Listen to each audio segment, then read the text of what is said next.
Buenas noches, licenciada Joana Bello. Voy a comenzar a dar mi portafolio virtual del primer parcial. Mi nombre es Yemeni Esther Castro Mogarza y la materia es Fundamentos de la Neurociencia, la carrera de Educación Inicial, cursando el tercero B. La introducción. En este parcial pude entender temas muy importantes e interesantes, como la historia de la neurociencia, que esta misma aplicada en los procesos educativos, llevándonos más allá y ver cómo funciona el cerebro, sus áreas, lóbulos y funciones, y también hemisferio izquierdo y derecho. Aprendí que es importante que un docente también sepa o tenga ese conocimiento de la materia, porque a través de él es que nosotros podremos obtener ese conocimiento, que nos comparte ese conocimiento y así tener mejores aprendizajes. En el índice tenemos primero foro virtual, luego historia de la neurociencia, como tercero ensayo, cuarto dibujos de los cerebros y 5 exposición virtual. Foro virtual. En este escogí el subtema de la página 3, el primer párrafo, la educación y los aportes de la neurociencia.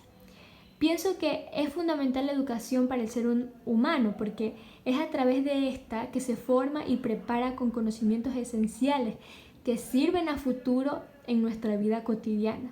De ejemplo, puse la experiencia de una persona que cuando es un joven, por ejemplo, y no estudia solo por trabajar, creyendo que solo así podrá obtener o saldrá adelante con todo lo que quiera, pero ese pensar de ese joven es muy conformista, porque una vez que se dio cuenta que no podía tener o alcanzar algo que con su trabajo no lo pudo comprar, va a darse cuenta de que haber estudiado o se va a arrepentir de haber preferido trabajar en vez de estudiar.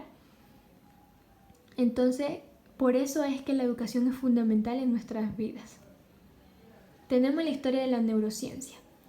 Para Ramón y Cajal, hacia 1890, formuló su doctrina neuronal y el descubrimiento de la sinapsis y tuvo un premio Nobel por el estudio de la estructura del SN.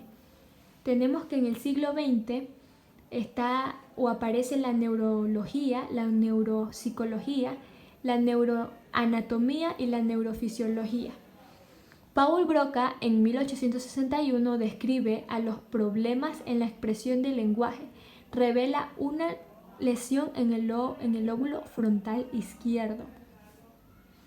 En cambio, Carl Wernicke en 1874 describe el deterioro de la comprensión del lenguaje y encuentra la lesión que se localiza en la parte del lóbulo izquierdo. René Descartes en 1596 defendió la teoría mecanicista de la función cerebral del hombre, que el intelecto controla la conducta humana. Galeno, en cambio, afirmaba que el cerebro es el asiento del alma y del intelecto, y los egipcios pensaban que el cerebro solo servía para bombear la sangre. Para los griegos como Aristóteles y Hipócrates, Aristóteles afirmó que el corazón era el centro de los sentimientos y el pensamiento. Hipócrates analizó la enfermedad del cerebro, por lo tanto era el responsable de controlar los movimientos y también las sensaciones. Ensayo. Tuvimos el ensayo de la neurociencia aplicada en los procesos educativos.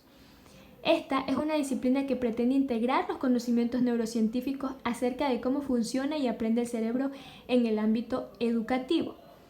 Explica Ana Carballo Márquez y Marta Portero Tecerra, psicólogas y doctoras de neurociencias, en su libro 10 ideas clave. Al observar el primer video, nos menciona que es falso que solo utilizamos el 10% del cerebro, porque el cerebro se aprovecha todo y cuando leemos, recordamos, pensamos, utilizamos distintas partes del cerebro. Hace de ejemplo también que es igual a una orquesta, el cerebro es igual a una orquesta, porque todos los instrumentos trabajan en conjunto, lo que nos da a entender que así funciona el cerebro. Y esa es la razón por la cual no solo utilizamos el 10%, eso es falso. Como conclusión de este ensayo, nos queda claro que la neurociencia aplicada a los procesos educativos no sustituye la educación, más bien es una herramienta que nos ayuda a saber cómo funciona el cerebro y cómo intervienen todos esos procesos para el aprendizaje del niño.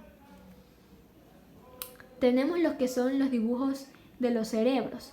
Tenemos el lóbulo parietal, como puede observar allí, está de color amarillo. En esta área es la área sensitiva primaria. Aquí se encuentra o se puede distinguir ejemplos como la pierna, el tórax, el brazo, mano, cara, lengua. Todo eso tiene que ver en este lóbulo, ¿no? También está lo que es la área de la asociación sensitiva en este lóbulo parietal. En el lóbulo occipital, que está de color verde, vemos que es una área de asociación visual y el área visual primaria. En el lóbulo temporal, que está de color morado, existe lo que es la comprensión y formación del lenguaje, la área auditiva primaria y la memoria. Y en el lóbulo frontal, que está de azul, pintado de azul, vemos que aquí se encuentra el área motora primaria, el área premotora, funciones intelectuales superiores y el área motora del habla. Pasamos al cerebro, donde se encuentran los hemisferios cerebrales, el izquierdo y el derecho. En el izquierdo podemos observar que está la capacidad verbal, abstracto, temporal, secuencial, sigue directivas, símbolos, basado en la realidad, asociación auditiva, expresión oral, simbólico, lineal y lógico. En cambio, en el lado derecho, que está con colores, se asocia con lo no verbal, analógico, atemporal, emociones y sentimientos, holísticos, visualiza, fantasioso, es al azar, formas, patrones, usa la creatividad, la expresión artística y es intuitivo. Tenemos también que entre las exposiciones virtuales hablamos sobre lenguaje, pensamiento y cultura. Este de aquí, lenguaje y cognición, está ligado a la expresión y comprensión del pensamiento. La cultura y cognición habla que todas las culturas conocidas usan categorías para formar conceptos que son moldeadas por la experiencia y varían de una cultura a otra. Benjamin Worf dice que los patrones de pensamiento están determinados por el idioma que uno habla. A esto se le llama determinismo lingüístico.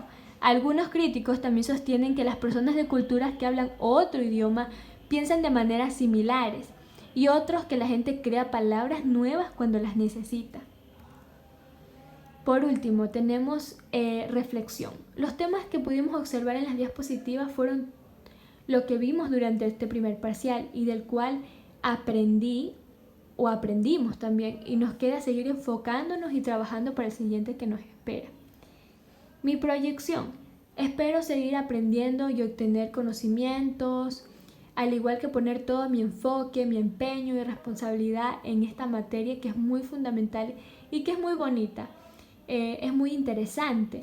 Anhelo llegar hasta el fin y poder culminar mi carrera para ser una buena educadora que deje realmente sembrado ese aprendizaje en los niños. Gracias. Ese fue mi portafolio virtual.